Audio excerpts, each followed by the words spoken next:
Welcome, Cecil. You're CEO, or retired CEO of Reflexite. Thank you. We're glad to have you. And I know that one of the other roles that you play is that you are on the board of the National Center for Employee Ownership. Yes. And you have a deep commitment to the concept of employee ownership. Tell us the story of how you became so committed to employee ownership. The company that I was working for at the time, Reflexite Corporation, decided to sell the company to an ESOP.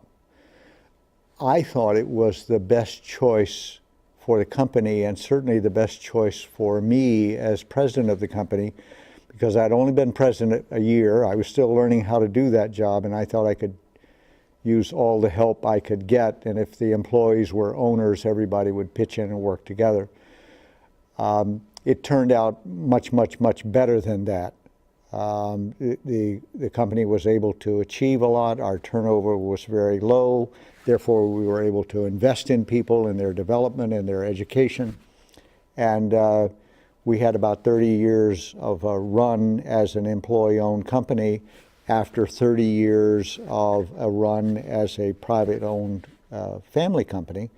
And it worked out very well. And the founders of the company were very proud of what the employees were able to accomplish on their own.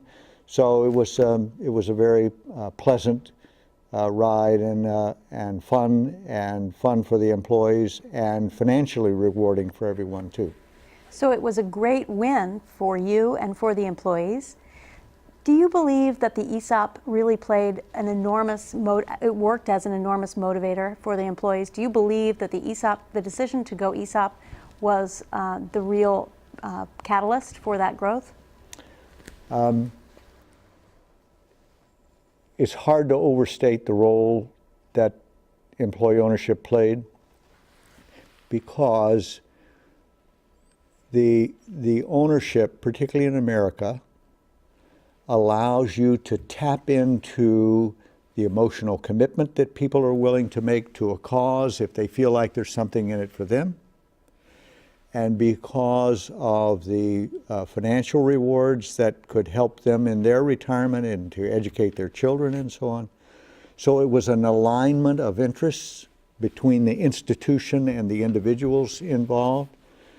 And there was story after story after story of people going the extra mile and doing amazing things because they were owners of the company that normal companies don't experience. So yes, it was a very large factor. So your ESOP was really the best it could be. Looking back, were there certain decisions you made along the way that made your ESOP particularly successful? Yes. Tell me about those. We decided that we were going to make a major effort, leave no stone unturned in trying to extract all of the value of the employee ownership and show the people how their piece of the pie could grow. So we were very active in the ESOP Association. We were very active in the National Center for Employee Ownership. This is how I came to know Jim Steiker, because he's very active in the ESOP community also. We pushed it for all it's worth. And then we connected ownership to our quality improvement process so that everybody had the tools to make the company better. We integrated quality with ownership and told people, this is how you can make your company better. You have the tools, you have your job, and so on and so forth. So this is why we got so much out of it. We put a lot into it, and along the way, 160 people bought stock in the company outside their ESOP shares. So there was extra rewards for a lot of people when the company was finally sold last year. It sounds as though Jim was a primary advisor.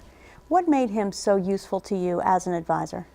Jim is a very bright guy, and his intelligence is directed toward thought leadership in the employee ownership community. He is out there on the leading edge in terms not only legal strategy, but also the administration of plans, the creation of plans. He's a very creative individual, and so he's one of the top advisors in the whole country in this area of employee ownership. You know he's committed to the movement because his license plate on his car says ESOP.